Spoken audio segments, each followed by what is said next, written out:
তুমি ছেড়ে যাওয়ার পর যখন বুঝতে পারলাম তোমাকে ফেরানোর আর কোনো পথ নেই, নিজেকে বোঝানোর অনেক চেষ্টা করলাম। ভীষণ ব্যস্ততায় ডুবে গেলাম। কয়েক মিনিটের জন্য অবসরে যখন মনে পড়ে তোমাকে, আর কখনো দেখতে পাবো না, কয়েক হাজার কিলোমিটারের দূরত্ব এখন দেখার মতো সাধ্য আমার নাই। ঠিক তখনই নিজের চোখের পাতা ভিজে যায়। তবে তাও তোমাকে ভুলতে পারিনি। আমি চাই তুমি ভালো থাকো, অনেক বেশি ভালো থাকো। প্রিয় মানুষটাকে জোর করে কখনোই ধরে রাখা যায় না, কিন্তু প্রিয় মানুষটার জন্য দোয়া তো করা যায়। গল্প করতে করতে এদিকে আমি রান্নাটা শেষ করে ফেললাম প্রায়। আমি আজকে গরুর গোশত রান্না করেছি। সব মশলা একসাথে মিশিয়ে, সব মশলা হাতে মাখিয়ে একসাথে বসিয়ে দিয়েছি। এরপরে আমি 20 মিনিটের মতো কষিয়ে তারপরে প্রেসার কুকারটা লক করে দিলাম।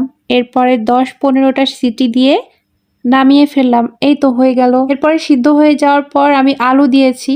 আলুগুলো দিয়ে আবার 2টা সিটি দিয়ে নামিয়ে ফেললাম। আমার রেসিপিটা কেমন হয়েছে জানাবেন কমেন্ট করে। আজকে